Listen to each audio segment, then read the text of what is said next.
Hi everyone, welcome to digital GK classes. तो कल questions paper नहीं मिल पाए थे, तो अभी हम पेपर 2 का मैथ साइंस केवल क्वेश्चन आंसर देखेंगे। बहुत ही कम समय में डायरेक्ट आपको आंसर पता चलेगा। ठीक है, वैसे भी यहाँ पे किसी को समझना नहीं है, सभी को आंसर ही देखना है। और अब बाकी आपसे रिक्वेस्ट है कि अगर सीटेड पेपर 1 में जिसका भी लैंग्वेज 1 संस्कृत है, अगर आपके पास क्वेश्चन पेपर हो तो प्लीज़ एक नंबर आपको कॉमेंट सेक्शन में मिल जाएगा, उस पर व्हाट्सअप जरूर कर देना। संस्कृत का जो है नहीं है हमारे पास। ठीक है, देखिए ये जो है आपका मैथ साइंस का है और आपको पता है ये 31st, और ये 31st वाला जो क्वेश्चन था इसका आपका आंसर हो जाएगा पहला। ठीक है, ये आप देख सकते हो, ये आई सीरीज है। ओके, उसके बाद से आपका ये जो 32 वाला क्वेश्चन है जो 32 में पूछा था कि गणित में उपपत्तियों के संबंध में कौन सा सबसे मतलब लीस्ट है, तो सबसे कम उपयुक्त कौन सा होगा, तो इसका आपका 4 हो जाएगा। क्योंकि यहाँ पर इन्होंने फोकस किया है कि इंट्यूशंस, ठीक है, ना कि तर्क, बल्कि लॉजिक होता है ना कि इंट्यूशन। तो ये आपका 32 हो गया। देखिए 33 में अगर आपका ये जो क्वेश्चन है ना PQRS वाला, तो इसका आंसर आपका हो जाएगा तीसरा 26। 34 में देखिए ये जो वैल्यू था इसको आपको सॉल्व करना था, तो इस 34 का आंसर आपका हो जाएगा दूसरा मतलब 5। ठीक है, 35 देखिए ये जो अरुण वाला क्वेश्चन पूछा था ना कि 3 वर्ष बड़ा है, तो इस 35 का आपका आंसर हो जाएगा पहला ये। ठीक है, 35 हो गया। अब तो आपका ये अधिगम से जो रिलेटेड क्वेश्चन पूछा था 36 में, इसका आंसर आपका हो जाएगा अफेक्टिव डोमेन मतलब भावात्मक क्षेत्र। ठीक है, 37 पे देखिए ये जो 37 का क्वेश्चन पूछा था आपसे कि बेलन की ऊंचाई, और इसमें आपको आयतन की व्याख्या करना था, तो इसका आंसर हो जाएगा आपका 4। ठीक है, नया आयतन, ये देखिए नया आयतन मूल आयतन का 1/3 हो जाएगा, तो ये आपका 37 हो गया।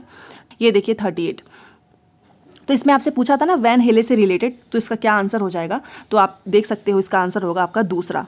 ठीक है, DBAC, अगर मैं हिंदी में आपको दिखाना चाहूँ तो इसका आंसर हो जाएगा दूसरा DBAC। अभी आप आंसर ही मिलाइए और अपना स्कोर बताइए। 39 देखिए, 39 में जो पाई चार्ट से रिलेटेड जो क्वेश्चन पूछा था इसका पहला हो जाएगा 60। ओके, तो 40 में आपसे NCERT से रिलेटेड जो चीज़ें पूछी थी कि NCERT के अनुसार जो है आपको बताना था कि कौन सम्मिलित नहीं है, तो इसका आंसर हो जाएगा पहला। ठीक है, इसको हम बोलते हैं कॉम्प्लेक्स नंबर। ठीक है, 40 हो गया। उसके बाद से आप 41 देखिए, 41 में आपसे ना रूब्रिक से रिलेटेड यहाँ पर देखिए कौन सा सत्य नहीं है, रूब्रिक्स के बारे में पूछा है, तो आपका 41 का हो जाएगा 4, कि ये जो है एक तरीके से इवैल्यूएशन मोर सब्जेक्टिव है, ये वाला ऑप्शन जो है नहीं होगा। 41 का आपका 4 होगा।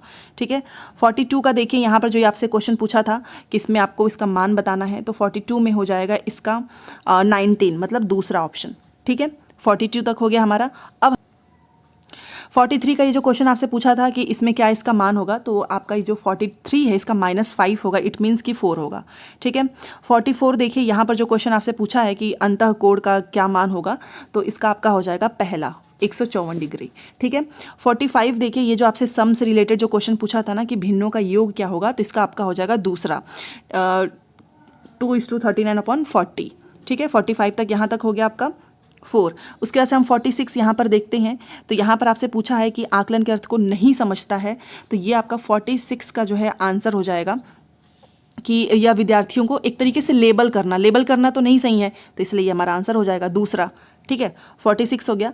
47 देखिए यहाँ पर लिखा है कि गणित में रचनात्मकता का संकेतक नहीं है, मतलब नेगेटिव वर्ड्स आपको बताने थे, तो ये आपका एक तरीके से कन्वर्जेंट, क्योंकि यहाँ पर डाइवर्जेंट थिंकिंग होती है ना, डाइवर्जेंट ही रचनात्मक के लिए होता है, इसमें से रचनात्मक का संकेत कन्वर्जेंट नहीं हो सकता, इसलिए आपका पहला हो गया 47 हो गया। ठीक है, रहा देखिए 48 में जो आपसे क्वेश्चन पूछा था कि 3x + 2 का क्या मान बराबर होगा, तो इसका आपका पहला होगा 20। इसमें से जो आपका नेचुरल नंबर वाला जो क्वेश्चन पूछा था ना कि प्रत्येक से विभाज्य है, तो इसका आपका दूसरा हो जाएगा 4।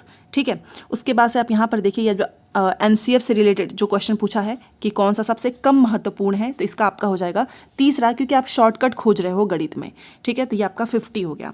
अब हम चलते हैं 51 पे। अब ये देखिए 51 में जो ये आपसे क्वेश्चन पूछा था A और B वाला, तो इसका 51 का आपका आंसर हो जाएगा दूसरा मतलब 85 डिग्री। ओके, देन आप 52 पे देखिए, 52 में आपसे क्वेश्चन पूछा था ना कि 2.5 वर्ष में कितना साधारण ब्याज होगा, तो इसका आंसर आपका तीसरा हो जाएगा 675। ठीक है, 52 का। उसके बाद से आप 53 देखिए, यहाँ पर क्वेश्चन आपसे पूछा है कि यदि कोण ADC एंगल ADC बराबर है किसके, तो 53 का जो ऑप्शन होगा वो आपका 100 होगा। ठीक है, देन आप 54 पे देखिए, ये वाला जो आपसे क्वेश्चन पूछा था माध्य और परिसर का अंतर, तो इसका आपका हो जाएगा 5 × 5 मतलब 5.5, ये वाला आंसर हो जाएगा तीसरा, 54 का तीसरा होगा। ठीक है, उसके बाद से आप 55 पे आइए, ये देखिए ये जो क्वेश्चन आपसे पूछा था कि कुल मिलाकर उसका लाभ है, तो 55 का आंसर हो जाएगा आपका दूसरा 3000। ठीक है। उसके बाद से आप 56 देखिए, ये आपसे पूछा था कि ये किसके बराबर है 56, तो इसका आंसर हो जाएगा तीसरा -4c। देन आप 57 पे आएंगे और 57 में आपसे पूछा था कि त्रिभुज का परिमाप कितना है, तो 57 का आंसर हो जाएगा पहला, मतलब 80। ठीक है, ये देखिए। तो ये जो आपसे 58 वाला क्वेश्चन पूछा था ना कि परिणाम नोट करने के लिए कहता है, तो ये कौन सी विधि का एग्जाम्पल है, तो ये आपका हो जाएगा, इसको हम कहते हैं डिस्कवरी मेथड, खोज विधि। ठीक है। देन आप 59 पे आइए, इसमें से कौन सा सही नहीं है, ये आपसे पूछा था, तो इसका हो जाएगा पहला कि ये गणितीय व्यंजक नहीं है। ठीक है। देन आप 60 पे आइए, 60 में देखिए एक एलसीएम और एचसीएफ का योग आपसे पूछा था, तो इसका आंसर हो जाएगा आपका 660। तो इस तरीके से आपके पूरे मैथ के 30 क्वेश्चन हो गए। अब चलिए साइंस का करते हैं, ऐसे ही फास्ट करेंगे, 61 से स्टार्ट है।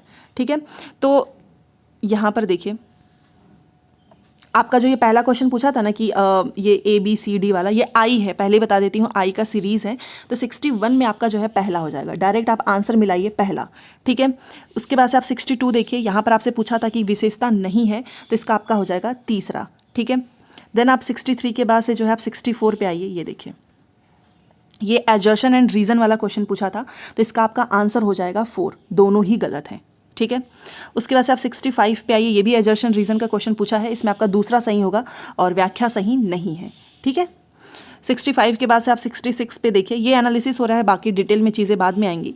यहाँ पर आपसे पूछा है कि इसके बारे में कौन सा सही है, अन्वेषण के बारे में, तो ये आपका 66 का ऑप्शन आपका दूसरा हो जाएगा, मतलब B और D। ठीक है, 66 हो गया। अब यहाँ पर देखिए ये आपका 67 है, इसमें आपसे पूछ रहा है कि कौन सा सही उत्तर है, एजर्शन एंड रीज़न, तो 67 का आपका ऑप्शन नंबर 3 हो जाएगा, A सही है, R गलत है। ठीक है। उसके बाद से आप 68 पे आइए, ये देखिए, ये देखिए 68 वाला जो क्वेश्चन आपसे पूछा था, प्लास्टिक की बोतल में भिन्न भिन्न स्तरों पर, तो इसका आंसर हो जाएगा आपका पहला, मतलब C सही है और F सही है। ठीक है, C और F। ओके, तो ये हमारा हो गया 68। अब हम आते हैं 69 पे। 69 में जो है आपसे क्वेश्चन पूछा है, सर्कुलेटरी सिस्टम से रिलेटेड जो क्वेश्चन पूछा था, उसका आंसर होगा हमारा क्लोज्ड एंड डबल सर्कुलेशन, मतलब ऑप्शन नंबर 4। ओके। देन आप 70 पे क्वेश्चन, 70 नंबर का क्वेश्चन देखिए, यहाँ पर लिखा है पादप और जीव जंतु वाला जो क्वेश्चन आपसे पूछा है, इसका आंसर होगा हमारा 4, मतलब project, checklist and drawing. Option number Hindi में भी देख लीजिए 4। ओके। 71 देखिए, ये आपसे पूछा है कि इसमें फर्टिलाइजर एंड पेस्टिसाइड से रिलेटेड था, कौन सा नहीं होगा, तो इसका आंसर हो जाएगा आपका सॉइल इरोजन, पहला। ओडोमीटर मापता है, ये बताइए, तो काफ़ी आसान क्वेश्चन पूछा था ओडोमीटर वाला, तो ये कार द्वारा तय की गई दूरी, पहला हो जाएगा 72 का पहला। ओके। उसके बाद से आप 73 देखिए, 73 में आपसे पूछा है कि कौन सा सही है, तो 73 का आपका पहला होगा कि ये अवलोकनशील परिघटनाओं के मध्य संबंधों का वर्णन करते हैं। ठीक है। 74 देखिए, 74 में आपसे पूछा है कि कौन सा सही है, तो इसमें भी आपका पहला ही हो जाएगा, पहला आपका A सही है और B गलत है। ठीक है, ये वाला पहला होगा। 75 देखिए, इसमें से आपसे पूछ रहा है कि आगमिक विवेचन के लिए सर्वाधिक उपयुक्त कौन सा होगा, मतलब बेस्ट कौन सा होगा, तो दूसरा होगा कि विद्यार्थियों को समतल दर्पण में आपतन कोण के विभिन्न मापों के लिए परावर्तन कोण मापने के लिए कहना। ठीक है, 75 का दूसरा। अब यहाँ पर हम 76 देखते हैं, ये देखिए, यहाँ पर ये पुरुष के दो शुक्राणु यानी स्त्री के दो जो है अंडों के साथ मिलते हैं तो बनने वाले जुड़वा जो ट्विन्स होते हैं वो क्या कहलाते हैं, ये आपसे पूछ रहा है। और ये आपका 76 का ऑप्शन नंबर 2 हो जाएगा, इसको हम फ्रेटर्नल बोलते हैं, ऑप्शन नंबर 2। ठीक है। 77 देखिए, 77 में आपसे पूछ रहा है कि वर्षा जल संरक्षण के बारे में क्या सही है, तो इसमें आपका सही होगा A कि एक तो इट कंजर्व्स ग्राउंड वाटर एंड यह स्थानीय आप्लायन को कम करता है एंड इसका उपयोग फसलों की सिंचाई के लिए किया जा सकता है। ठीक है, तो ये होगा आपका A, B and D, so option number 3 77 का। ठीक है। 78 देखिए, यहाँ पर आपसे क्वेश्चन पूछ रहा है कि कक्षा में सामाजिक वैज्ञानिक मामलों की परिचर्चा सहायता करती है, तो 78 का हो जाएगा आपका BCD 4, BCD। ठीक है, चलिए 78 का भी हो गया। अब नेक्स्ट हमारा 79, ये देखिए 79 में आपसे पूछ रहा है कि जांच पड़ताल की तरह विज्ञान को चित्रित करता है, इसका ऑप्शन नंबर 2 होगा कि चने के बीजों में अंकुरण की दर को प्रभावित करने वाले कारक का अन्वेषण करना। ठीक है, दूसरा। नेक्स्ट है आपका ये जेंडर रिस्पॉन्स से क्वेश्चन पूछा था, तो विज्ञान में जो है लिंग जेंडर प्रतिसंवेदी शिक्षा शास्त्र अपरिहार्य बनाता है, तो इसका आपका 80 नंबर का क्वेश्चन है और इसका आपका पहला सही होगा A, B, C, मतलब ऑप्शन नंबर 1 ये। ठीक है। 80 के बाद से हमारा 81 देखिए, इसमें आपसे सही उत्तर का चुनाव पूछा है, S1 S2 से रिलेटेड है। तो 81 का आपका हो जाएगा पहला कि ये दोनों ही सही हैं। ठीक है, चलिए 81 भी हो गया। अब हम चलते हैं 82 पे। अब यहाँ पर देखो ये 82 से रिलेटेड जो क्वेश्चन पूछा है कि ABCD रिस्पेक्टिव्स और आपको यहाँ पर जो है टेबल एंड देन नीचे ऑप्शंस दिख रहा होगा, ये देखिए। ठीक है, तो इसमें से आप बताइए इसमें से कौन सा जो है आपने लगाया होगा 82। तो इसमें आपका पहला सही होगा ये reddish brown green colourless and orange, पहला। हिंदी में भी देख लीजिए, पहला होगा। 83 देखिए, यहाँ पर आपसे पूछ रहा था कि जो कलर फ्लेम है वो डिपेंड्स ऑन, किस पे डिपेंड्स करता है, तो ये आपका A एंड B होगा। एक तो ये जो है nature of combustible substance and दूसरा आपका ऑक्सीजन सप्लाई, तो A एंड B तीसरा।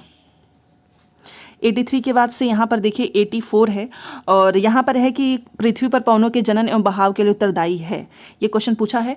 तो आपका 84 का हो जाएगा ऑप्शन नंबर तीसरा, मतलब A एंड B। ठीक है, तो हिंदी में देख लीजिए, इसका आंसर हो जाएगा तीसरा। ठीक है, अब 85 देखिए, 85 में आपसे पूछा था कि रासायनिक सूत्र हो सकता है, तो 85 का आपका हो जाएगा दूसरा। ठीक है, 85 का। 86 देखिए, 86 में आपसे पूछ रहा है कि कौन सा सही नहीं है ताप के चालन के बारे में, तो इसका आपका हो जाएगा तीसरा। ठीक है, 86 के बाद हम आते हैं 87 पे, और ये काफ़ी लेंदी क्वेश्चन पूछा हुआ है। यहाँ पर देखिए ये वाला जो क्वेश्चन है 87, इसका आंसर होगा आपका तीसरा। ठीक है, यहाँ पर देखिए तीसरा होगा। चलिए 87 के बाद हम आते हैं 88 पे। तो ये जो सुनीता वाला क्वेश्चन पूछा है, इसमें से कौन सा सही नहीं है, तो इसका आपका हो जाएगा दूसरा। ठीक है, कि इट इज़ एंडोथर्मिक रिएक्शन, दूसरा हो जाएगा। 88 के बाद हम आते हैं 89 पे। ये देखो 89 का क्वेश्चन पूछा था अपसारी प्रश्नों से रिलेटेड, तो ये आपका 89 का हो जाएगा तीसरा। ठीक है, तीसरा का मतलब आपका A भी सही है, आपका C सही है, ठीक है, आपका E सही है, F सही है। ओके, तीसरा। एंड जो लास्ट क्वेश्चन है वो हमारा 90 है, और इसमें आपका ना ये क्वेश्चन पूछा था mirror and nature of image and size of image, तो इसमें से 4 ऑप्शंस दिए गए हैं। तो 90 में बताइए कौन सा होगा, तो 90 में हो जाएगा इसका तीसरा। ठीक है, A आपका प्लेन मिरर है, B concave, C concave and D convex.